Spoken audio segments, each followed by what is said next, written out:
Kita, Kerapatan Indonesia Tanah Air. Kang Maman harus komentar sepertinya. Karena Bang Nahra tadi mengatakan polanya sama. Bahkan Ustadz yang di lokasi juga menyatakan gerak-geriknya tidak ada hal yang mencurigakan. Ada yang mengarahkan Kang Maman? Iya, kata kuncinya adalah semua perilaku itu adalah tindakan kriminal. Siapapun itu, baik orang yang melakukan kekerasan kepada seorang imam atau seorang jenderal yang melakukan kriminalisasi kepada seorang MKC, itu kriminal dan kriminal ditegakkan siapapun itu, yang pertama. Yang kedua, tentu kita tidak ingin menggeneralisir bahwa Republik ini diisi oleh insiden-insiden kecil itu. Masih banyak perilaku di mana harmoni keagamaan di Indonesia itu tumbuh berkembang dengan baik. Makanya saya meminta juga Bang Mustafa misalnya untuk bisa juga memperlihatkan betapa negeri ini masih diisi oleh harmoni, nilai-nilai kedamaian, kerjasama antar agama, kerjasama antar kita yang berbeda, suku dan lain sebagainya. 420 suku di Indonesia ini memperlihatkan bagaimana sikap konstruktif dalam menjaga harmoni. Kalaupun ada kerikil-kerikil kecil itu, saya setuju bahwa penegakan hukum menjadi kata kunci. Jangan dilihat dari bahwa oh ini lambat dan sebagainya. Persoalan negeri ini bukan hanya persoalan negara dan pemerintah. Ini ada perlu juga peran dari ormas dan juga pesantren, tokoh-tokoh ulama, tokoh-tokoh kita semuanya untuk melakukan apa yang disebut dengan moderasi keberagamaan. Insiden kecil tapi implikasinya besar Kang Maman. Dengan Besar kejadian seperti itu, lihat bagaimana misalnya anak kecil yang menutup telinga itu kan yang membuat sahabat saya Pak Ade Armando tersenyum itu karena framing dan narasi orang yang nyutingnya. Coba kalau saya yang membuat syutingnya dan framingnya pasti bagus. Dia akan merekam, lihat betapa anak-anak pesantren melakukan vaksin tapi tidak meninggalkan kewajibannya menghafalkan Quran. Sehingga Pak Ade akan langsung, keren banget bahwa Tapi vaksin gini, diterima umat Islam. Sementara orang yang membuli bahwa vaksin itu adalah hoax dan sebagainya itu akan terbantahkan. Itu yang kedua. Nah ketiga, gerakan literasi keagamaan ini yang hari ini memang kurang. Jadi saya lihat khutbah-khutbah di masjid-masjid itu dangkal. Harusnya kita membutuhkan orang-orang yang membaca, ilmuwan-ilmuwan, para ulama, para kiai, pendeta yang memang memahami realita. Realita kehidupan kita bahwa di Indonesia seorang yang beragama dia pasti satu tarikan nafas dengan nasionalisme. Jadi salah kalau ada orang yang mengaku dia beragama tapi tiba-tiba menafikan kebinekaan, menafikan kebersamaan, menafikan bahwa perjuangan bangsa ini bukan hanya diwakili oleh satu kelompok.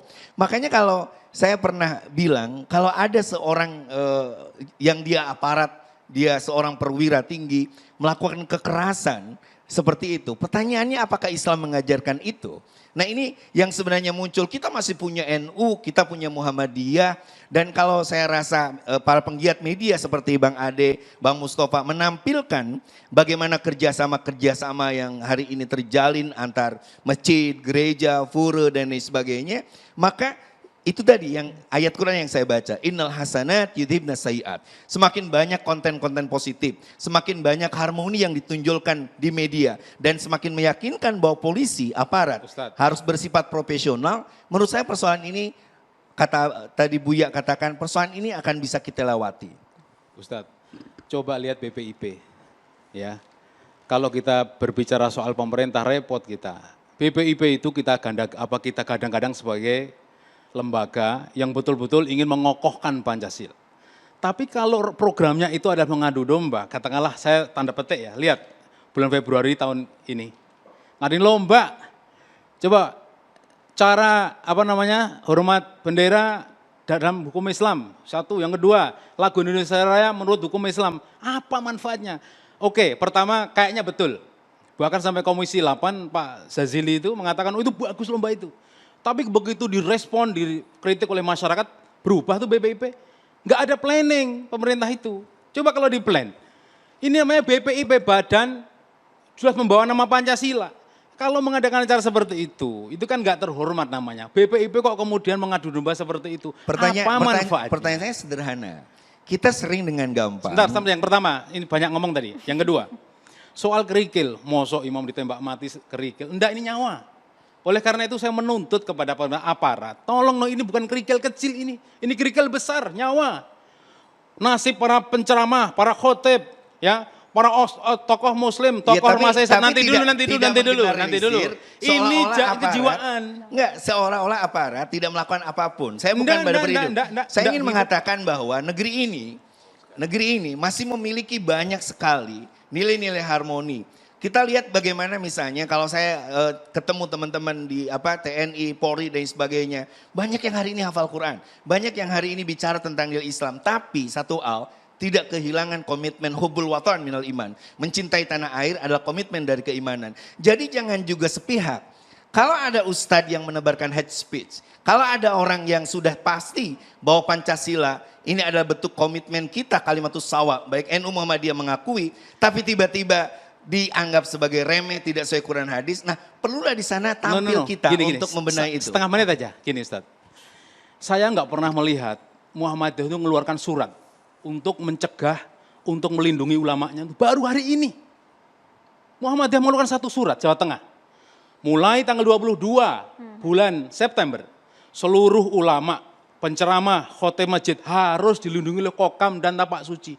Muhammadiyah kalau sudah begini serius persoalannya. Bukan kecil-kecil. Ini serius sekali. Serius sekali. Terkait dengan nyawa.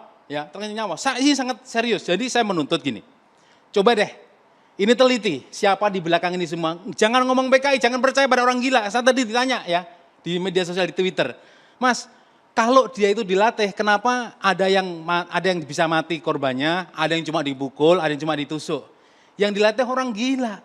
Jadi berbeda level keberhasilannya. Ini diskusi dugaan. kita bukan soal intelijen. Diskusi kita bukan apa yang terjadi. Diskusi kita adalah bagaimana komitmen kita dalam beragama memunculkan toleransi, komitmen kita dalam berbangsa, menguatkan kembali Bhinneka Tunggal Ika. Anda terjebak kepada satu, bahwa ini ada permainan di belakang, bahwa ini ada kelompok tertentu yang ingin merubah.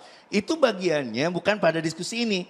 Diskusi ini adalah menguatkan kembali bahwa kita hari ini kurang gerakan moderasi dalam beragama, kurangnya gerakan literasi. Hari ini seluruh ormas-ormas dan harus turun kembali untuk menguatkan bahwa kedangkalan cara kita berpikir harus dikuatkan dengan gerakan literasi. Termasuk teman-teman media sosial. Jangan hanya nyinyir soal-soal tertentu, tapi di dalamnya harus berisi substansi tentang nilai-nilai agama yang betul-betul menjadi energi untuk transformasi dan perdamaian. Ustadz.